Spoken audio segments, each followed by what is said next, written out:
অদূর ভবিষ্যতে ইতিহাস হতে চলেছে ধর্মতলা বাস স্ট্যান্ড। কলকাতা শহরের প্রাণ কেন্দ্র ধর্মতলার শহীদ মিনার লাগোয়া প্রায় 900 বর্গমিটার এলাকায় থাকা বাস স্ট্যান্ড নিজের ঠিকানা বদল করতে চলেছে।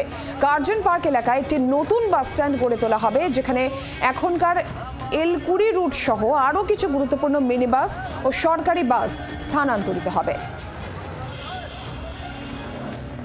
পার্পেল লাইনের প্রস্তাবিত এসপ্ল্যানেড স্টেশনের জন্য এই ধর্মতলার বাস স্ট্যান্ড এবার সরে যেতে চলেছে।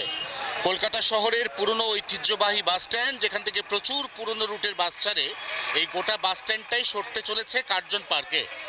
RVNL জানাচ্ছে এসপ্ল্যানেড এমন একটা জাংচার যা মূলত তিনটি মেট্রো জোনকে সংযুক্তিকরণ করছে। এর মধ্যে রয়েছে কলকাতার সবথেকে পুরনো ব্লু লাইন, তার সঙ্গে সঙ্গে অবশ্যই রয়েছে গ্রিন লাইন এবং নতুন করে তৈরি হতে চলা পার্পল লাইনের এসপ্ল্যানেড মেট্রো স্টেশন, যার ফলে এখানে অনেকটা জায়গা লাগবে RVNL এর। অতএব এখানে আর বাস স্ট্যান্ড থাকার মতো পরিস্থিতি থাকছে না।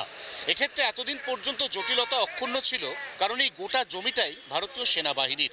অবশেষে সেনার তরফ থেকে সবুজ সংকেত মিলেছে, মেট্রো আর কিছুদিনের মধ্যে এখানেও কাজ শুরু করবে। অতএব ধাপে ধাপে এখানকার বাস স্ট্যান্ডকে কার্জন পার্কে সরিয়ে নিয়ে যাওয়া হবে বলে মেট্রো সূত্রে খবর। জি24 ঘন্টার জন্য ক্যামেরায় অরিন্দমের সঙ্গে অয়ন, কলকাতা।